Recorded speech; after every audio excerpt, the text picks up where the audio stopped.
皆さんこんにちは。薬が作られるプロセスって実は今 AI の力でとんでもないスピードで変わろうとしてるんですよ。で、今日はですね、その最前線でめちゃくちゃ活躍してるサイキットモールっていう画期的なツールに迫ってみたいと思います。もう星の数ほどある候補の中から未来の薬って一体どうやって生まれるのか、その舞台裏一緒に覗いてみませんか？はい。それでですね、今回の話の流れはこんな感じです。まず、AI 創薬がぶつかってた大きなハードルって何だったのか。そしてそれを解決するサイキットモルっていうソリューション。で、具体的にどうやって分子をデータに変えるのか。その技術的な話もします。それを使ってどうやって AI モデルを作るのか。そして最終的に僕たちの未来の治療法がどう加速していくのか。この5つのポイントで見ていきましょさて、じゃあ最初のポイントですね。AI で薬を作ろうってなった時、研究者の人たち実はすっごい大きな壁にぶつかったんですよ。それが何かというと、全く言葉が通じない科学の世界とコンピューターの世界、この2つがぶつかっちゃったってことなんです。う。で、すべての始まりは、この本当にシンプルな疑問からだったんです。ねえ、コンピューターに分子の形ってどうやって教えたらいいのって。僕たち人間なら分子の図を見れば、あ、こういう形ねってすぐわかりますよね。でもコンピューターからしたら、あれってただのわけのわからない暗号みたいなものなんですよ。創薬の世界には、2人の巨人がいると思ってください。左側の RD キット、こっちは分子の構造、つまり形を扱うプロ。で、右側のサイキットラーン、こっちは AI を使って数字のパターン、つまりデータを分析するプロ。どっちもすごいんですけど、問題はこの形を話す専門家とデータを話す専門家が直接お互いに話す方法がなかったってことなんです。その結果どうなったかっていうと、研究者の人たちは、この2つの世界をつなぐためだけに、毎回ものすごく複雑な通訳用のプログラムを全部手書きするしかなかったんです。これってめちゃくちゃ時間もかかるし、何よりミスが起きやすい。まさに、深津せプログラミングの壁が研究の前に立ちはだかっていた。そういうわけですね。そこで、ついに登場するのが今回の主役です。この厄介なプログラミングの壁を打ち破るための、ものすごくエレガントな解決策。それがサイキットモールなんです。じゃあ、そのサイキットモールって一体何なのって話ですよね。一言で言うと、科学の世界と AI の世界の間に立ってくれる超優秀な同時通訳者みたいなものです。分子の複雑な情報を AI がなるほどねって理解できるデータに自動で、しかもすっごくスムーズに翻訳してくれる。今まで全部手作業だった変換を全自動でやってくれるっていうとんでもなく画期的なツールなんですよ。で、このシンプルな流れこそがサイキットモールが起こした最大の革命なんです。今まで必要だっためんどくさい翻訳作業がもう一切いらなくなった。分子の情報をそのままポンって AI に渡せるようになったんです。これってただ単に楽になったって話じゃないんですよ。手作業がなくなるからミスも減るし、誰がやっても同じ結果が出る。科学の世界で一番大事な再現性っていうのがもうめちゃくちゃ高まったってことなんです。じゃあその翻訳って具体的にどうやってるんでしょうか？気になりますよね。ここからはサイキットモルが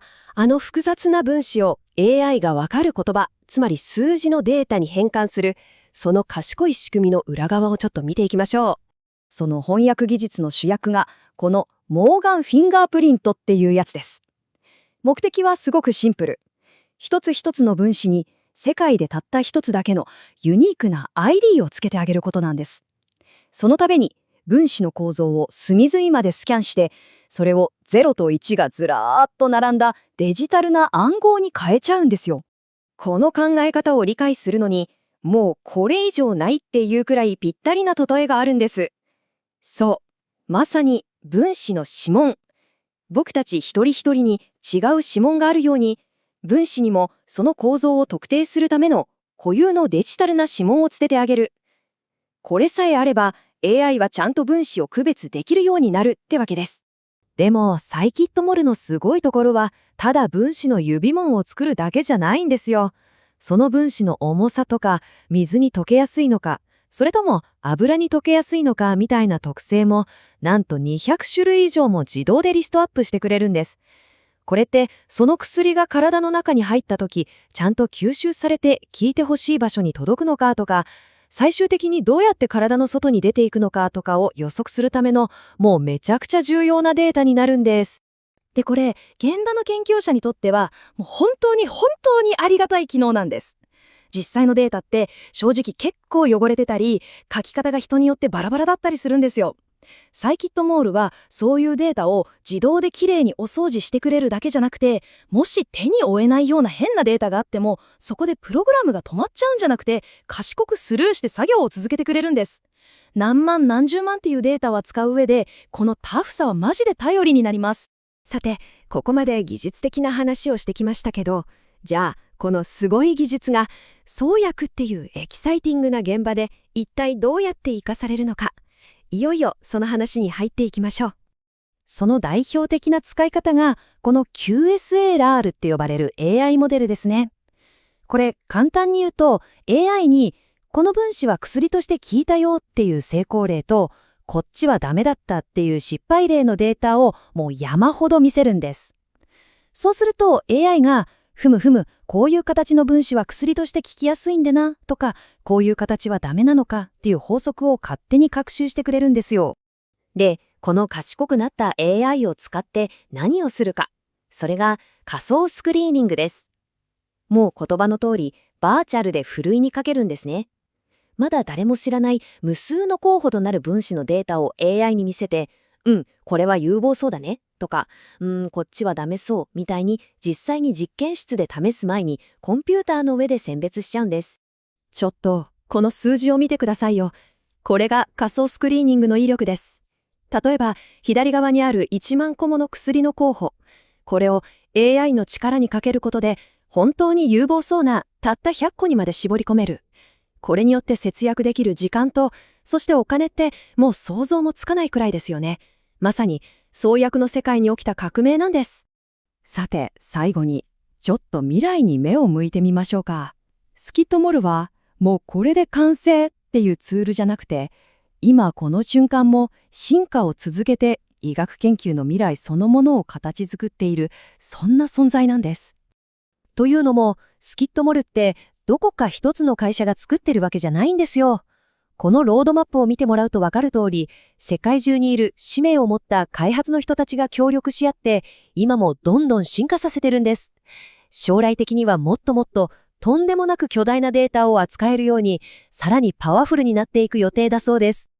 そして、これが一番大事なメッセージかもしれません。AI というのは専門家の仕事を奪うものじゃないんです。むしろ、この言葉の通り、専門家が持っている知識とかひらめきを増幅させるための道具なんですね。科学者のこれいけるかもっていう小さな声を何倍にも何十倍にも大きくしてくれる超強力なメガホンみたいなものだと思ってもらえると分かりやすいかもしれません。この科学と AI をつなぐ夢のような架け橋ができた今、僕たちは今までじゃ考えられなかったようなスピードで新しい治療法を探せるようになったわけです。さて、この技術のおかげで次に発見される画期的な薬って一体どんなものになるんでしょうか。その未来はきっとものすごく明るいものになるはずです。というわけで今回の解説はここまでです。